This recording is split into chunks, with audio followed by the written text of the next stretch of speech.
নমস্কাৰ বন্ধু বান্ধৱীসকল, পুনৰবাৰ স্বাগতম জনাইছোঁ আমাৰ এই ইউটিউব চেনেলটোলৈ।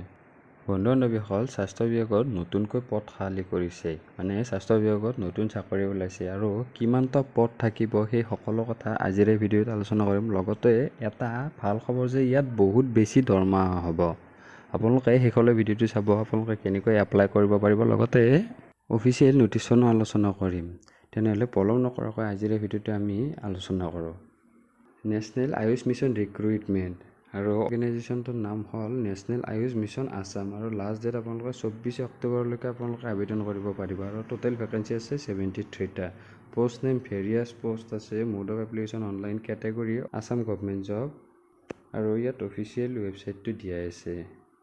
ইয়াৰ পিছত আমি ভেকেঞ্চি ডিটেইলছটো আলোচনা কৰোঁ। পোষ্ট নেমটো প্ৰগ্ৰেম মেনেজাৰৰ এটা পোষ্ট আছে, ফাইনেন্স মেনেজাৰৰ এটা পোষ্ট আছে, consultant Ayush health and wellness চেণ্টাৰৰ এটা পোষ্ট আছে, কনচালটেণ্ট প্ৰকিউৰমেণ্টৰ এটা পোষ্ট আছে, কনচালটেণ্ট HR এটা পোষ্ট আছে, ডিষ্ট্ৰিক্ট প্ৰগ্ৰেম মেনেজাৰৰ 27টা পোষ্ট, ডাটা এণ্ট্ৰি অপাৰেটৰৰ 33টা পদ, মেডিকেল অফিচাৰৰ 8টা পদ।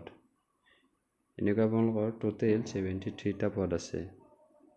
ইয়াৰ পিছত আমি চেলাৰীটো আলোচনা কৰোঁ। পোষ্ট নেম হিচাপত চেলাৰীটো প্ৰগ্ৰেম মেনেজাৰৰ 68,000 হ'ব, ফাইনেন্স মেনেজাৰৰ 50,000, কনচালটেণ্টৰ 50,000 দৰমহা, কনচালটেণ্ট প্ৰকিউৰমেণ্টৰ 50,000, কনচালটেণ্ট HR 50,000, ডিষ্ট্ৰিক্ট প্ৰগ্ৰেম মেনেজাৰৰ 40,000, ডাটা এণ্ট্ৰি অপাৰেটৰৰ 20,000, তাৰপিছত মেডিকেল অফিচাৰৰ 50,000 পৰ্যন্ত হ'ব। ইয়াৰ পিছত আমি ইম্পৰ্টেণ্ট ডেটকেইটা আলোচনা কৰোঁ। ষ্টাৰ্টিং ডেটটো আপোনালোকৰ 13 তাৰিখ হ'ব আৰু ক্লজিং ডেট লাষ্ট ডেট হ'ব 24 তাৰিখ। এতিয়া আমি আলোচনা কৰোঁ অফিচিয়েল নটিচনত কি আছে। এইখন হ'ল অফিচিয়েল নটিচ আৰু ইণ্টাৰভিউৰ বাবে এইখন অফিচিয়েল নটিচ ৰিলিজ কৰিছে নেশ্যনেল আয়ুষ মিছনে আৰু ইয়াত পদকেইটাৰ নামে লিখা আছে আৰু ক'ত কিমান পোষ্ট আছে সেইটো বিষয়ে ইয়াত লিখা আছে। আপোনালোকে নটিচখন অফিচিয়েল ৱেবছাইটত ভিজিট কৰি চাব পাৰিব আৰু অফিচিয়েল ৱেবছাইটটো ডিছক্ৰিপশ্যন বক্সত দিয়া আছে।